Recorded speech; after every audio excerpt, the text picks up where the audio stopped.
नमस्कार दोस्तों, मैं पंकज सिंह एक बार पुनः आप सभी के समक्ष अपने YouTube channel PR Pankaj Singh पे आप सभी का स्वागत करता हूं। जैसा कि हम भारतीय भूगोल का अध्ययन कर रहे थे, उसी कड़ी में आज हमारा अगला लेक्चर है भारतीय जलवायु, इंडियन क्लाइमेट। भारतीय जलवायु में आज हम भारतीय जलवायु का परिचय देंगे। और आपसे एक बात बता दूं कि इसके पहले जितने भी मेरे लेक्चर्स आए हुए हैं, अगर आप में से लोगों से नहीं देख रखे हैं तो प्लीज़ आपसे अनुरोध है, रिक्वेस्ट है, प्लीज़ आप जाकर पहले मेरे इसके पहले जो भी 24-25 लेक्चर्स हैं, बहुत बड़े नहीं हैं, बहुत हायर लमसम उनका अगर रेशो जो है 25 से 30 मिनट के कुछ लेक्चर्स हैं, आप जाकर उन्हें पहले देखें। ज्योग्राफी का जो मूलभूत आधार है उसे समझें, ताकि उसके बाद जो भी चीज़ें हैं वो आपकी समझ में आएंगी। सपोज दैट अगर आपने मेरे लेक्चर्स को यहाँ से देखना शुरू कर दिया क्लाइमेट से, इंडियन क्लाइमेट से, यानी भारतीय जलवायु से, तो मैं आपसे माफ़ी चाहता हूँ, आपकी समझ में नहीं आएगा प्लीज़। क्योंकि अब यहाँ से जो भी चीज़ें होंगी बहुत ही चीज़ों को वहीं से कोऑर्डिनेट करके, वहीं से ऐड करके आपको बताया जाएगा। तो मैं चाहता हूं कि आप सभी मेरे पिछले लेक्चर्स को देखें, ताकि आज से ये जो भी लेक्चर्स आपको दिए जा रहे हैं आपकी समझ में आए। भारतीय जलवायु के परिचय में जैसे कि हम सबसे पहले ये जान लें कि भारतीय जलवायु है कैसी। तो भारत की जो जलवायु है वो उष्णकटिबंधीय मानसूनी जलवायु है। उष्णकटिबंधीय मानसूनी जलवायु है। सबसे पहले तो ये चीज़ अगर आप कहीं भी ज्योग्राफी में पढ़ेंगे, किसी भी देश की जलवायु या तो मानसूनी होगी या फिर उष्णकटिबंधीय होगी। लेकिन हमारे देश की जो जलवायु है वो मानसूनी, उष्णकटिबंधीय मानसूनी जलवायु है। हमारा जो देश है ना, बहुत ही बढ़िया देश है। उसका रीज़न है कि हमारे देश में जैसा कहा गया है, हम भारत जो है विविधताओं वाला देश है, इनक्रेडिबल इंडिया है। तो वो सत्य है। रीजन है कि हमारे देश में तीन सीजन्स आते हैं, सर्दी, गर्मी, बरसात। तो तीनों का लुत्फ उठाते हैं। दूसरी चीज़, हमारे यहाँ आप दक्षिण में चले जाएं तो दूसरा कल्चर वहाँ आपको देखने को मिलेगा। पश्चिम में चले जाएंगे कुछ दूसरा, उत्तर में चले जाएंगे कुछ दूसरा, पूरब में चले जाएंगे कुछ दूसरा, मध्य भारत में आपके देखेंगे तो कुछ दूसरा। इसीलिए हर क्षेत्र के अलग अलग जगहों का अलग अलग पहनावा है, अलग अलग खान पान है। इसीलिए जो भारत है ना, अगर आपका जन्म हमारे देश में हुआ है तो आप बहुत भाग्यशाली हैं। यानी हर भारतीय बहुत भाग्यशाली, क्योंकि उसका जन्म भारत जैसी भूमि पर हुआ है। उसका रीज़न है, सपोज दैट जैसे वो देश हैं जो ठंडे मुल्क में रहते हैं, ठंडे मुल्क के देश हैं, ठंडी जलवायु के मुल्क देश हैं। तो वहाँ के लोग ये कल्पना करते हैं कि जिन देशों में गर्मी पड़ रही है कि अरे वहाँ पर लोग बनियान में रहते हैं, अरे वहाँ पर लोग हाफ पैंट में रहते हैं, ये कैसे हो सकता है।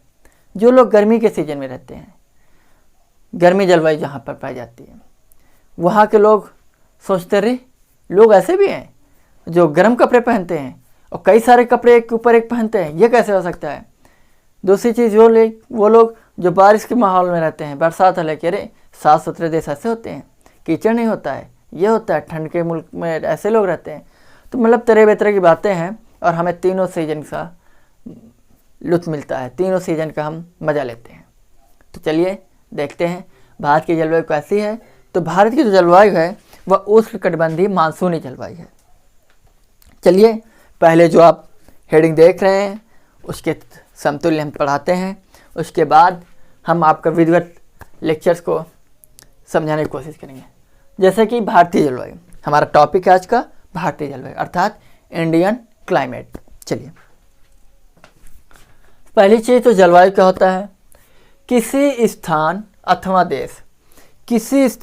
अथवा देश में लंबे समय के, किसी देश अथवा स्थान के में लंबे समय के तापमान, वर्षा, वायुमंडलीय दबाव तथा पवनों की दिशा एवं वेग का समग्र अध्ययन जलवायु विज्ञान के अंतर्गत किया जाता है तथा इन समस्त दशाओं को जलवायु कहते हैं।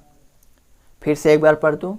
किसी स्थान अथवा देश में लंबे समय के तापमान, वर्षा, वायुमंडलीय दबाव तथा पवनों की दिशा एवं वेग का समग्र अध्ययन जलवायु विज्ञान के अंतर्गत किया जाता है तथा इन समस्त दशाओं को जलवायु कहते हैं।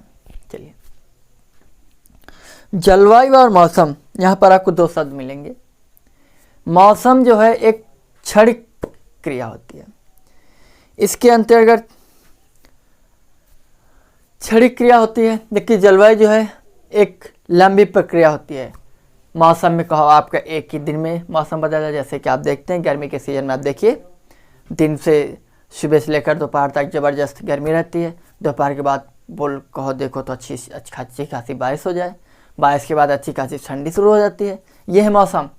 प्रतिदिन, सप्ताह या महीने में मौसम का परिवर्तन, महीने में ऋतु का परिवर्तन मौसम कहलाता है। जैसे लोग कहते हैं क्या मौसम कितने बदलते रहते हो यार, अर्थात ऐसी चीज़ है जिसका कोई अस्तित्व ना हो, जिसका कोई ठिकाना ना हो, ये कब बदल जाए, तो मौसम वो चीज़ है। मौसम कब बदल जाए उसका कोई ठिकाना नहीं है। पल भर में ठंडी, पल भर में गर्मी, पल भर में बारिश, तो मौसम है। यानी क्षणिक मात्र की अवस्था के मौसम वायुमंडल की एक क्षणिक अवस्था होती है, जबकि उसी जगह जलवायु जो है एक दीर्घकालिक अवस्था होती है। जहाँ पर आप मौसम में देखेंगे दिन में, सप्ताह में या महीने में बदल सकता है, वहीं पर जो जलवायु होती है वो 30 से 50 वर्ष तक लग सकते हैं बदलने में।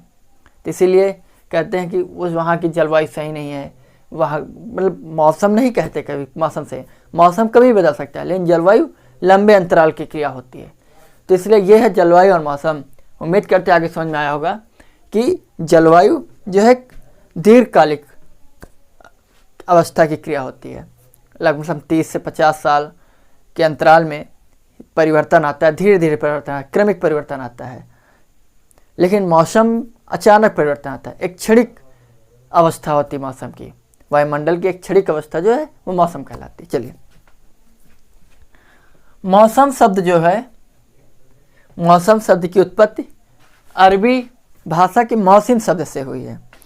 अरबी भाषा के मौसिम शब्द से हुई है। जी आप देखिए यहाँ पर लिख रखा है मैंने, मानसून शब्द की उत्पत्ति अरबी भाषा के मौसिम शब्द से हुई है। मौसिम का शाब्दिक अर्थ होता है पवनों की दिशा का मौसम के अनुसार उलट जाना। मौसम वही चीज़ मैंने जो बताया ना कि पल भर में ठंडी, पल भर में गर्मी, पल भर में कहा बारिश शुरू हो जाए, वो कहने के तात्पर्य कि पवनों की दिशा का मौसम के अनुसार उलट जाना क्या कहलाता है, मौसम कहलाता है। और मौसम की उत्पत्ति अरबी भाषा के शब्द मौसिम से हुई है। चलिए, वायुमंडल को नियंत्रित करने वाले कुछ महत्वपूर्ण कारक हैं जिनको हम लैंडफॉर्म शब्द से इंडिकेट करते हैं, संकेतित करते हैं। और लैंडफॉर्म्स का अर्थ होता है, एल से होता है लैटिट्यूड, लैटिट्यूड अर्थात अक्षांश के बारे में यदि आपको मालूम नहीं है तो प्लीज़ आप मेरे जो शुरुआती लेक्चर है या 2 या 3 लेक्चर्स में हमने अक्षांश पर एक बहुत अच्छा लेक्चर दे रखा है, पूरा कंप्लीट लेक्चर है, वहाँ पर आप जाके समझ सकते हैं चीज़ों को, अक्षांश क्या होता है, कितने अक्षांश होते हैं, वहाँ पर आप जाके समझिए, फिर यहाँ पर आइएगा, फिर लेक्चर को देखिएगा। लैटिट्यूड अर्थात अक्षांश को इंग्लिश में लैटिट्यूड बोलते हैं। अक्षांश यानी कर्क रेखा और मकर रेखा के मध्य के जो भी ग्लोब में कर्क रेखा और मध्य रेखा का जो भी क्षेत्र होता है उसे उष्णकटिबंधीय क्षेत्र बोलते हैं। तो लैटिट्यूड। दूसरा एल्टीट्यूड। एल्टीट्यूड का अर्थ होता है ऊंचाई, अर्थात पर्वत पठारों की जितनी ऊंचाई होती है उतनी अच्छी उस क्षेत्र में बारिश होती है। एन, लैंड में एन, नियरनेस फ्रॉम सी अर्थात समुद्र से निकटता। जिस देश की समुद्र से जितनी अच्छी निकटता होगी, जितनी कम दूरी होगी, उस देश में उतनी अधिक बारिश होने की संभावना रहती है। डी, डायरेक्शन ऑफ विंड यानी पवन की दिशा, यानी कि हवाओं के इधर चलने बहुत से देश ऐसे हैं जो समुद्र के तट पर तो हैं लेकिन हवाओं का रुख उनकी तरफ नहीं है, जिसकी वजह से वहाँ मानसून ही नहीं बन पाता है। जब मानसून नहीं बन पाता है तो बारिश नहीं होगी। F, forest. फॉरेस्ट अर्थात जंगल यानी वन।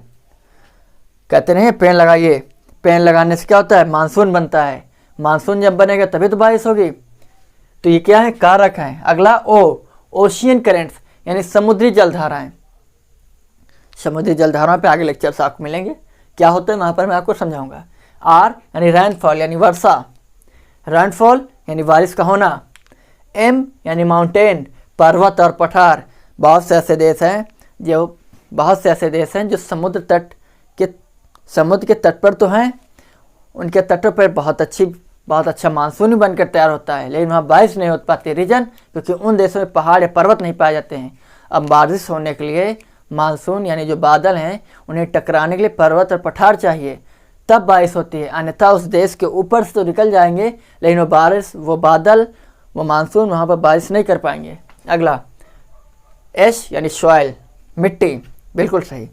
जब इतनी सारी क्रियाएं होंगी, ये यहाँ तक एम तक, पर्वत पहाड़, तब जाके उस देश की जो मिट्टी है, जो सॉइल है, वो क्या होगी, उर्वरक होगी, उसमें उर्वरकता होगी, उसमें उत्पादन अच्छा होगा, उस देश की उत्पादकता बढ़ेगी, उस देश की जीडीपी, उसके देश का ग्रोथ बढ़ेगा, अर्थात उसका ग्रोथ होगा।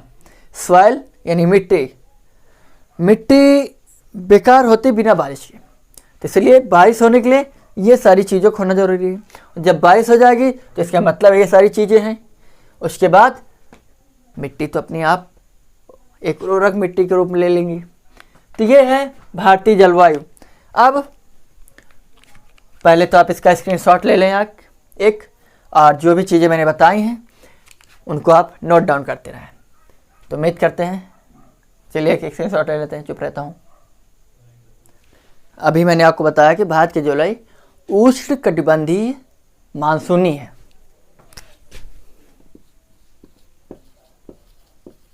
उष्णकटिबंधीय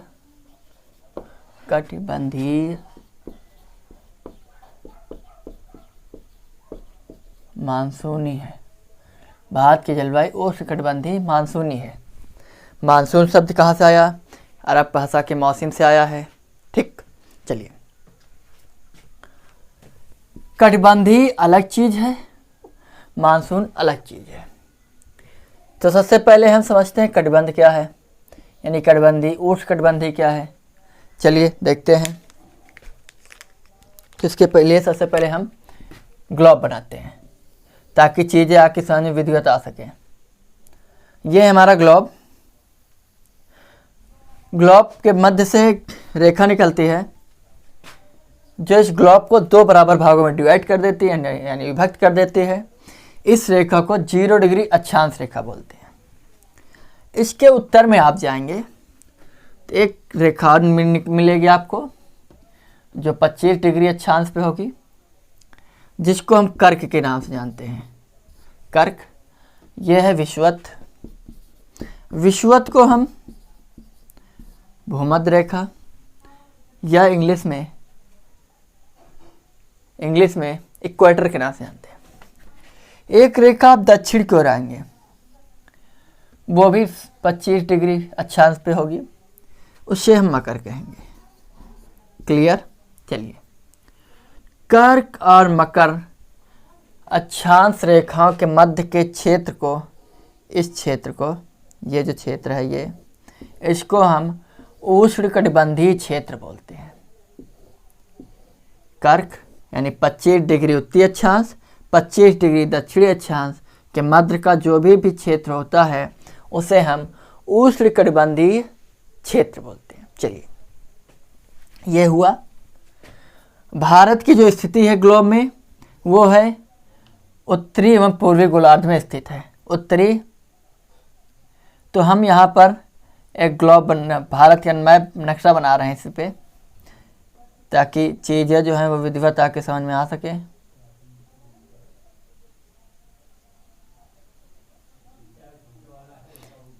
सपोज दैट में चलेगा ये मैप, अन्यथा लेने की कोई बात नहीं है, अन्यथा मत लेना। चलिए, ये हमारा मैप है, उत्तरी और पूर्वी गोलार्ध में है। उम्मीद करते हैं आज समझ रहे हैं।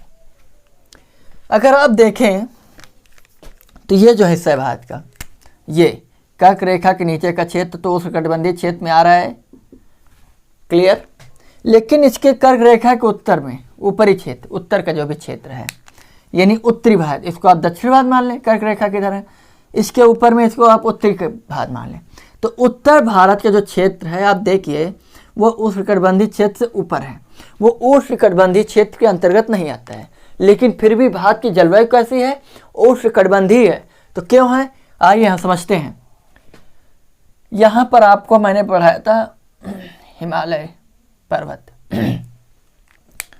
हिमालय पर्वत जो है ये भारत में मानसून या जलवायु विभाजक का काम करता है या ऋतु विभाजक का काम करता है। क्यों? क्योंकि भारत के उत्तर में यानी इसके इधर जो भी क्षेत्र होगा यहाँ पर ज़बरदस्त ठंडी पड़ती है, यहाँ पर बर्फबारी होती है, क्योंकि ये जो क्षेत्र उष्णकटिबंधीय क्षेत्र के ऊपर उत्तर में जो भी क्षेत्र पड़ता है, कोई भी देश पड़ेगा, वहाँ ज़बरदस्त ठंडी और बर्फबारी पड़ती है। तो भारत के इस क्षेत्र में भी बर्फबारी होनी चाहिए, ज़बरदस्त ठंडी पड़नी चाहिए, लेकिन ऐसा नहीं है। रीजन, क्योंकि भारत में जो है मौसम का विभाजन, जलवायु का विभाजन कर्क रेखा नहीं करती है। भारत में असल में जलवायु का विभाजन जो है हिमालय पर्वत करता है। रीजन, क्योंकि उत्तरी ध्रुव, ये आपका उत्तरी ध्रुव है, उत्तरी ध्रुव से चलने वाली जो भी हवाएं हैं ये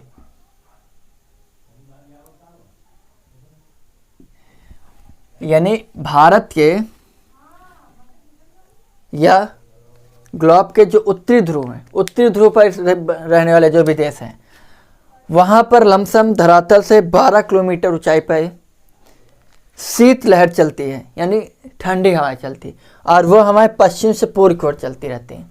लेकिन जो पश्चिम से पूर्व की ओर चलती हैं उन्हें हम ध्रुवीय हवाएं या उन्हें हम विक्षोभ बोल देते हैं, विक्षोभ हवाएं होती हैं।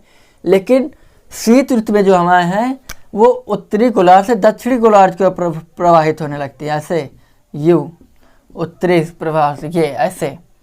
तो ये जो हवाएं हैं भारत में आनी चाहिए शीत ऋतु में, लेकिन शीत ऋतु में ये हवाएं भारत में प्रवेश नहीं कर पाती। रीजन है हिमालय पर्वत। हिमालय पर्वत जो है भारत में एक प्रहरी की भांति काम करता है। रीजन, यहाँ पर ठंडी हवाएं नहीं आ पाती हैं। ठंडी हवाएं ना आ पाने के चलते भारत के इस जो क्षेत्र है यानी उष्णकटिबंधीय के ऊपर वाला जो उत्तर भारत है, यहाँ पर शीत लहरें नहीं आ पाती हैं, जिसकी वजह से यहाँ पर भी ज़बरदस्त यानी अच्छी खासी गर्मी पाई जाती है। जिसके चलते अगर यदि आपका हिमालय पर्वत नहीं होता तो दिल्ली है आपका, और उत्तरी उत्तर प्रदेश है, बिहार उत्तरी बिहार है, सिक्किम है, इन क्षेत्रों में आपकी बारिश नहीं होती। क्यों? क्योंकि मानसून जो है इसके ऊपर जो भी होता बनता भी तो बर्फ़ के रूप में बनता, तो यहाँ बारिश नहीं हो सकती थे। इसलिए यहाँ पर भारत में जलवायु का विभाजक का जो काम है वो कौन करता है? हिमालय पर्वत करता है। इसलिए यहाँ पर भारत की जलवायु कैसी है? इतने भारत की तो आपकी जलवायु आप उष्णकटिबंधीय बोल सकते थे, लेकिन होती भी अगर हिमालय पर्वत नहीं होता। लेकिन हिमालय पर्वत के चलते भारत की जलवायु कैसी है? उष्णकटिबंधीय है। आया समझ में? चलिए अब हम इसको रफ करते हैं। अब मानसूनी क्यों है ये आपको समझाते हैं। बस आज के ये जो जलवायु के जो लेक्चर है आपका, आज सिर्फ और सिर्फ मेरा उद्देश्य है आपको सिर्फ परिचय कराना कि जलवायु भारत की उष्णकटिबंधीय और मानसूनी क्यों है, उसका रीजन क्या है, वो कारक कौन से हैं, वो फैक्ट्स क्या हैं जिसकी वजह से भारत की जलवायु उष्णकटिबंधीय और मानसूनी है। तो चलिए अब मानसूनी क्यों है ये जान लेते हैं। ये आपका इंडिया है। उम्मीद करते हैं कि आप समझते होंगे कि हाँ ये इंडिया है।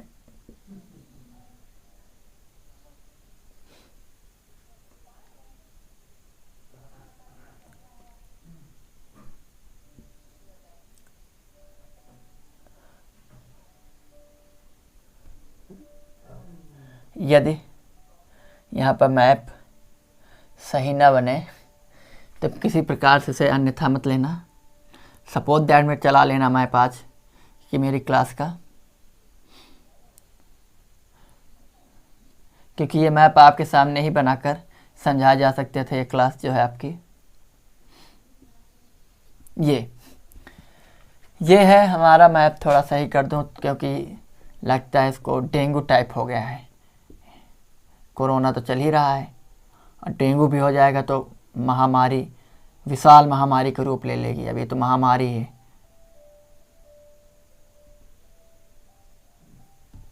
क्या है, नहीं बनेगा? क्या बनेगा? जी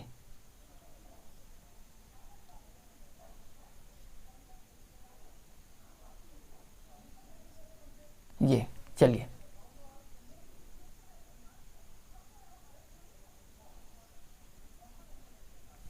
चलिए, सपोज दैट ये है हमारा भारतीय मैप। ये है हमारी बे ऑफ बंगाल, ठीक। ये है हमारा अरेबियन सी यानी अरब सागर। ये है हमारा इंडियन ओशियन। एकमात्र महासागर जो कि देश के नाम पर है वो है हिंद महासागर, वही भारत के नाम पर, हिंद देश के नाम पर, हिंदुस्तान के नाम पर इसका नाम हिंद महासागर पड़ा, क्योंकि हिंद महासागर पे सर्वाधिक विस्तार यानी सर्वाधिक अधिकार जो भारत का है। ठीक, चलिए, Arabian sea, bay of Bengal, Indian ocean, हिंद महासागर, अरब सागर और बंगाल खाड़ी, जो कि भारत के दक्षिणी भाग को तीन ओर से घेरे हुए हैं। इसलिए इस क्षेत्र को हम प्रायद्वीपीय क्षेत्र कहते हैं। प्रायद्वीप एक ऐसा भूभाग जो तीन ओर जल से घिरा होता है, उसे हम प्रायद्वीप बोलते हैं। हाँ, मानसूनी क्यों है? चलिए, जो हवाएं हैं हमारी, जो हवाएं हैं अर्थात कर्क रेखा के दक्षिण के भाग जो भी है, इधर से जो हवाएं चलती हैं, ये आपकी अगर दिशा आपको आता है, सपोज यहाँ आप मैप बना लें, ये उत्तर हो गया, ये दक्षिण हो गया, ये पश्चिम हो गया, पूर्व हो गया। तो ये जो एरिया है ये कौन सा है? पूरब, दक्षिण या पश्चिम है ना ये। हाँ, दक्षिण पश्चिम या पश्चिम दक्षिण, कुछ भी बोल सकते हैं।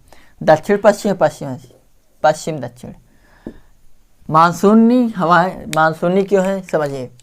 भारत का जो मानसूनी हवाएं हैं, भारत में दक्षिण पश्चिम मानसूनी हवाएं चलती हैं। दक्षिण पश्चिम मानसूनी हवाएं यानी जब भी मानसून दक्षिण पश्चिम की तरफ से आता है, सबसे पहले भारत में पश्चिमी घाट पर्वत से टकराता है। पश्चिमी घाट पर्वत से टकराने के बाद मानसून उत्तर पूर्व की ओर प्रवाहित होने लगता है, उत्तर पश्चिम की ओर। उत्तर पश्चिम की ओर प्रवाहित होते होते, अगर आप यहाँ बनाएंगे तो दिशा हो जाएगी उत्तर पूर्व। उत्तर पूर्व की ओर प्रवाहित होते होते जब ये मानसून भारत में प्रवेश करता है पश्चिमी घाट पर्वत को क्रॉस करके, तो यहाँ पर एक पर्वत श्रेणी पड़ जाती है जिसे अरावली के नाम से जानते हैं, और अरावली आपकी राजस्थान में पड़ती है। इसीलिए रीजन ये है कि राजस्थान में बारिश न होने के कारण यह है कि जो अरावली पहाड़ी है ये मानसून के समतुल्य पड़ जाती है। अब देखिए, अब अगर मानसून यहाँ से आएगा तो मानसून यहाँ कहाँ टकरा पाएगा? इधर से निकल गया, इधर से निकल, कुछ बहुत मात्रा में यहाँ से टकराएगा। और अरावली पे एक चोटी है जिसे माउंट आबू के नाम से जानते हैं, माउंट आबू की चोटी से टकरा कर कुछ बहुत मात्रा में बारिश होती है। ठीक, उसके बाद ये मानसूनी हवाएं भारत के मध्य भाग से होते हुए सतपुड़ा पर्वत से टकराते हुए फिर सतपुड़ा पर्वत के उत्तर से होते हुए ये हवाएं हमारे उत्तर भारत में हिमालय पर्वत से टकराती हैं। हिमालय पर्वत से टकराने के बाद अच्छी खासी बारिश करती हैं, जिसके चलते यहाँ पर आते आते हवाएं क्या हैं, सुस्त हो जाती हैं, अर्थात इनकी नमी कम पड़ जाती है। नमी कम पड़ने के चलते हवाओं में नमी कम पड़ने के चलते यहाँ पर ये हवाएं यानी दक्षिण पश्चिम मानसून जो है यहाँ पर अच्छी बारिश नहीं कर पाता है। लेकिन यही जब मानसून अरब सागर से उठने वाला मानसून जब इंडियन ओशियन यानी हिंद महासागर से होते हुए बंगाल खाड़ी होते हुए पूर्वी भारत से प्रवेश करता है, ये इधर से, तो ये जो मानसून है ये अच्छी खासी बारिश करता है हिमालय पर्वत से टकराकर।